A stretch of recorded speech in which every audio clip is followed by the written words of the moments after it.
हमको मिटा सके ये जमाने में दम नहीं, हमसे जमाना खुद है, जमाने से हम नहीं। उस शतरंज पर कभी खेलने की कोशिश मत करना जिस पर हमेशा मैंने तुम्हें मात दी है। साल 1975 में आई फिल्म शोले और उसके विलन गब्बर सिंह का खौफ तो आप सब ने देखा होगा, लेकिन क्या आप जानते हैं कि शोले के रिलीज होने से पूरे 4 साल पहले साल 1971 में भारतीय सिनेमा के पर्दे पर एक ऐसा खूंखार डाकू आया था जिसके डर से थिएटर में बैठी जनता के पसीने छूट गए थे।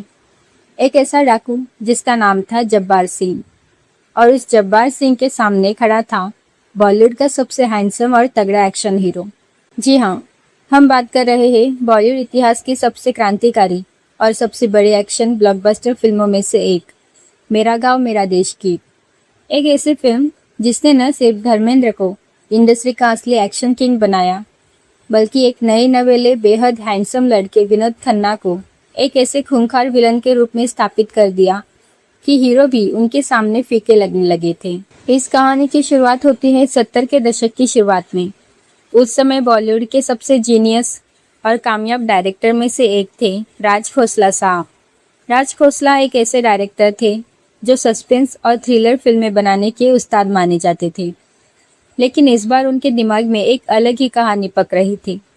वो चंबल के डाकू और एक सीधे साधे गांव की अस्मिता पर एक ऐसी फिल्म बनाना चाहते थे जो हिंदी सिनेमा में मील का पत्थर साबित हो, और फिल्म का नाम तय हुआ मेरा गांव मेरा देश।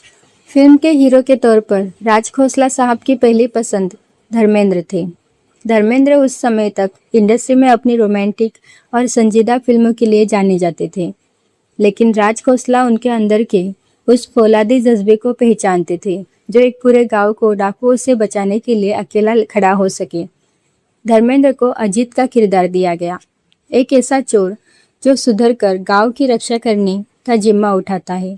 धर्मेंद्र का साइन होना तो पक्का था, लेकिन असली सिरदर्दी थी इस फिल्म के विलन की। राज खोसला साहब को इस फिल्म के लिए एक ऐसा विलन चाहिए था जो सिर्फ देखने में क्रूर न हो, बल्कि उसका अपना एक ऐसा ऑरा हो, एक ऐसी पर्सनालिटी हो कि जब वो स्क्रीन पर आए तो हीरो के चाहने वालों के दिलों में भी डर पैठ जाए। उस समय इंडस्ट्री में प्राण, प्रेम चोपड़ा और मदनपुरी जैसे बड़े और स्थापित विलन्स का राज था, लेकिन राज खोसला साहब को कुछ नया, कुछ एकदम हटके करना था। तभी उनकी नज़र पड़ी एक ऐसे लड़के पर जिसने सुनील दत्त की फिल्म मन का मीत से अपने करियर की शुरुआत की थी और छोटे मोटे नेगेटिव रोल्स कर रहा था। वो लड़का कोई और नहीं बल्कि विनोद खन्ना थे। अब बात करते हैं उस असली मुकाबले की जिसने साल 1971 के थिएटर्स के अंदर आग लगा दी थी। जब मेरा गांव मेरा देश की शूटिंग शुरू हुई तो सेट पर 2 अलग अलग तरह की ऊर्जाएं आपस में टकरा रही थी। एक तरफ थे धर्मेंद्र, जो उस समय तक इंडस्ट्री के सबसे चहेते, सबसे गुड लुकिंग और फौलादी बदन के मालिक थे। उनके चेहरे पर एक अजीब सी मासूमियत थी, लेकिन जब उन्हें गुस्सा आता था तो उनकी नसें फूल जाती थी। दूसरी तरफ थे विनोद खन्ना, एक ऐसा नया लड़का जो कद काठी और हैंडसम लुक के मामले में सीधे हीरो धर्मेंद्र को टक्कर दे रहा था। जैसे ही फिल्म में डाकू जब्बार सिंह के रूप में विनोद खन्ना की एंट्री होती है, दर्शकों के रोंगटे खड़े हो जाते। विनोद खन्ना का वो स्क्रीन प्रेजेंस, उनका वो बात करने का लहजा और उनके चलने का अंदाज इतना दमदार था कि फिल्म का हीरो यानी अजीत भी एक पल के लिए बैक फुट पर नजर आने लगा। जब्बार सिंह कोई ऐसा वैसा डाकू नहीं था जो सिर्फ चिल्लाता हो, उसका अपना एक अलग स्वैग था। जब वो क्रूरता से हंसता था तो थिएटर में बैठे लोगों को अपनी रीढ़ की हड्डी में एक सिरन महसूस होती थी। नए होने के बावजूद विनोद खन्ना ने एक्टिंग के मामले में धर्मेंद्र जैसे मंजे हुए कलाकार के सामने 1 इंच भी जमीन नहीं छोड़ी। लेकिन धर्मेंद्र भी कोई कच्चे खिलाड़ी नहीं थे। उन्हें अच्छी तरह पता था कि उनका मुकाबला एक बेहद अट्रैक्टिव और ताकतवर विलन से है। इसीलिए धर्मेंद्र ने इस फिल्म में अपने अंदर के असली एक्शन ही मैन को बाहर निकाला। फिल्म के जितने भी एक्शन सीन्स थे, जितने भी अखाड़े या मिट्टी के फाइट सीन्स थे, उनमें धर्मेंद्र ने अपनी पूरी जान झोंक दी। अब आते हैं उस सबसे बड़े सवाल पर जिस पर आज 55 साल बाद भी सिनेमा के दीवाने आपस में भिड़ जाते हैं कि मेरा गांव मेरा देश में आखिर कौन किस पर भारी पड़ा, धर्मेंद्र या विनोद खन्ना। अगर हम इस फिल्म का गहराई से विश्लेषण करें तो इस सवाल का जवाब 2 अलग अलग हिस्सों में छिपा है। अगर बात की जाए इम्पैक्ट और स्वैग की, तो इस बात में कोई दो राय नहीं। कि विनोद खन्ना इस फिल्म में धर्मेंद्र पर भारी पड़ते हुए दिखाई दिए। जी हाँ, ये एक कड़वा सच है। एक विलन के रूप में विनोद खन्ना ने जो दहशत और जो स्टाइल पर्दे पर दिखाया, उसने पूरी महफिल लूट ली। 70 के दशक के शुरुआती सालों में किसी विलन को इतनी पॉपुलैरिटी मिलना नामुमकिन माना जाता था, लेकिन विनोद खन्ना ने अपनी कातिलाना आंखों और रोबीली आवाज़ के दम पर हर एक फ्रेम में अपनी बादशाहत कायम की। लोग थिएटर से बाहर निकलने के बाद हीरो के साथ साथ डाकू जब्बार सिंह के डायलॉग्स भी गुनगुना रहे थे। इस फिल्म के बाद विनोद खन्ना का कद इंडस्ट्री में इतना बढ़ गया कि उन्हें विलन के बजाय सीधे सोलो हीरो के रोल्स मिलने शुरू हो गए।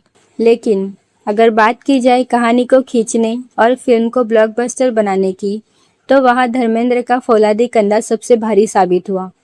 विनोद खन्ना जितने भी खूंखार थे, उनके खौफ को टक्कर देने के लिए पर्दे पर धर्मेंद्र जैसा ही एक महाबली हीरो चाहिए था। अगर धर्मेंद्र की जगह कोई कमजोर या कम पॉपुलर हीरो होता तो जब्बार सिंह का किरदार पूरी फिल्म को खा जाता। धर्मेंद्र ने अपने स्टार पावर, अपने बेमिसाल इमोशंस और अपने लाजवाब एक्शन के दम पर फिल्म का संतुलन बनाए रखा। उन्होंने दर्शकों को बांध कर रखा कि चाहे डाकू कितना भी ताकतवर क्यों न हो, हमारा अजीत उसे मिट्टी में मिलाकर ही दम लेगा। यानी वहाँ विनोद खन्ना ने फिल्म में स्टाइल और खौफ का बारूद भरा, वही धर्मेंद्र ने उस बारूद में अपनी परफॉर्मेंस से वो आग लगाई जिससे बॉक्स ऑफिस पर महा धमाका हुआ। लक्ष्मीकांत प्यारेलाल के संगीत और आनंद बख्शी के लिखे गानों ने उस दौर में रेडियो पर जो धूम मचाई थी, उसकी मिसाल मिलना मुश्किल है। जरा याद कीजिए, मार दिया जाए कि छोड़ दिया जाए, आया सावन झूम के और अपनी प्रेम कहानियों के। ये सिर्फ गाने नहीं थे, ये थिएटर्स में दर्शकों को खींच कर लाने वाले सबसे बड़े चुंबक थे। जब विनोद खन्ना का खौफ पर्दे पर बहुत ज़्यादा बढ़ने लगा था, तब इन दोनों का रोमांस और ये खूबसूरत गाने फिल्म में दर्शकों को राहत देने का काम करते थे। यानी ये फिल्म सिर्फ एक कड़क एक्शन फिल्म नहीं रही, बल्कि इसमें रोमांस, ड्रामा और संगीत का एक ऐसा परफेक्ट कॉम्बिनेशन था जिसे पूरे भारतीय परिवार ने एक साथ बैठकर पसंद किया। दोस्तों, अब मैं आपको इस फिल्म का वो सबसे बड़ा और ऐतिहासिक सच बताने जा रही हूँ जो शायद आज की जनरेशन का कोई भी सिनेमा लवर नहीं जानता होगा। आज हम सब शोले को भारतीय सिनेमा की सबसे महान फिल्म मानते हैं, लेकिन क्या आपको पता है कि शोले फिल्म का जो पूरा का पूरा बुनियादी ढांचा था, उसकी जो आत्मा थी, वो इसी फिल्म मेरा गांव मेरा देश से चुराई या इंस्पायर की गई थी। जरा दोनों फिल्मों की कहानियों और किरदारों की आपस में तुलना करके देखिए, आपको पूरा खेल समझ में आ जाएगा। मेरा गांव मेरा देश में विलन का नाम क्या था? डाकू जब्बार सिंह। और शोले में विलन का नाम क्या था? डाकू गब्बर सिंह। सिर्फ नाम ही नहीं बदलाया, दोनों का खौफ और दोनों का अंदाज काफ़ी हद तक मेल खाता है। अब बात करते हैं कहानी की। मेरा गांव मेरा देश में एक रिटायर्ड फौजी डाकुओं से बदला लेने और अपने गांव को बचाने के लिए एक शातिर चोर यानी धर्मेंद्र को जेल से छुड़ाकर गांव लाता है। अब जरा शोले की कहानी याद कीजिए। वहाँ भी एक रिटायर्ड पुलिस अफसर यानी ठाकुर गब्बर सिंह से बदला लेने के लिए दो शातिर चोरों यानी जय और वीरू को बुलाता है। देखा आपने, दोनों फिल्मों का प्लॉट बिल्कुल एक जैसा है। फर्क सिर्फ इतना था कि राज खोसला साहब ने इस कहानी को एक छोटे स्केल पर सिर्फ एक हीरो के साथ बनाया था, जबकि 4 साल बाद सलीम जावेद और रमेश सिप्पी ने इसी आइडिया को उठाया, उसे हॉलीवुड के वेस्टर्न सिनेमा का तड़का दिया, बजट को 10 गुना बड़ा किया और 2 हीरोज के साथ शोले के रूप में पेश कर दिया। यानी अगर साल 1971 में धर्मेंद्र और विनोद खन्ना की ये फिल्म बॉक्स ऑफिस पर इतिहास नहीं रचती, तो शायद बॉलीवुड को कभी शोले जैसी महान फिल्म देखने का मौका ही नहीं मिलता। एक और बेहद चौंकाने वाला फैक्ट जानते हैं आप? इस फिल्म में जिस रिटायर्ड फौजी का किरदार एक्टर जयंत साहब ने निभाया था, जो धर्मेंद्र को गांव की रक्षा के लिए बुलाते हैं, वो जयंत साहब असल जिंदगी में कोई और नहीं बल्कि हमारे गब्बर सिंह यानी अमजद खान के सगे पिता थे। देखा आपने, कुदरत का कैसा अजीब कनेक्शन है।